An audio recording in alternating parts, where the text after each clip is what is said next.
Good morning, everybody, and welcome back to the walk. Today is Thursday, March 13th, and today we are up to Ezekiel 38:14. This whole passage is about this battle of Magog and Magog that we are going to see in Revelation 19 and 20. So we've got to be aware of the fact that this is an end times battle, that this is all surrounded by the Battle of Armageddon. It could be happening at the end of history. It could also be happening at the end of the 1,000 years peace. There will be two battles. One will be happening at the end of history. One will be happening at that end of the 1,000 years of peace.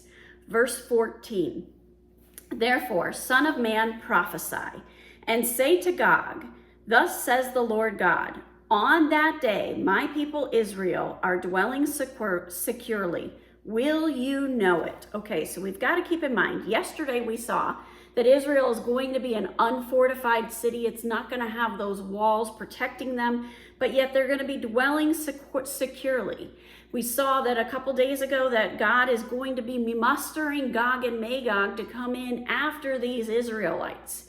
So God is basically enticing them and saying, you're going to see that they're dwelling securely. Are you going to catch on to that? Verse 15, well, you will come from your place out of the uttermost parts of the north, you and many peoples with you, all of them riding on horses, a great host, a mighty army. You will come against my people like a cloud covering the land.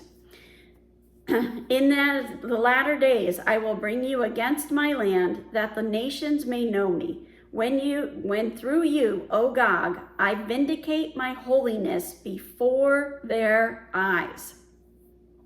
All right, so this word for cloud is the exact same word we saw a couple days ago, and it's the picture of the eye and a seed, and it's an eye of continuance.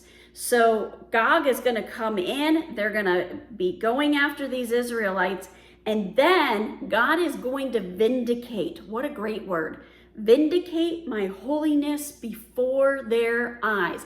God is going to show up and show off and do it right before the eyes of his people. Verse 17, thus says the Lord God, are you he of whom I spoke in former days by my servants, the prophets of Israel, who in those days prophesied for years that I would bring you against them? So God is saying, you may have thought that this was your idea, but I had my prophets prophesy about this all the way back in the Old Testament, and it's happening at some point in the future. It's not even happened yet.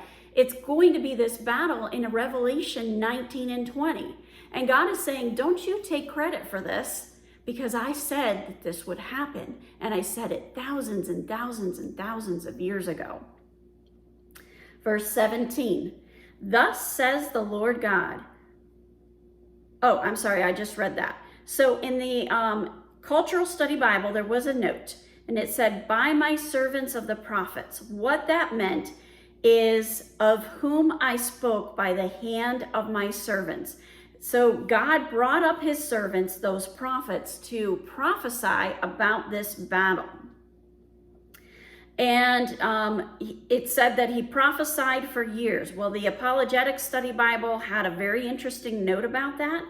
And that note was that it's been a center of a lot of debate. Interpreters have compared them inconclusively with other prophets, Isaiah, Jeremiah, Joel, Zephaniah, and it's never been really solidified whether or not that comparison is true.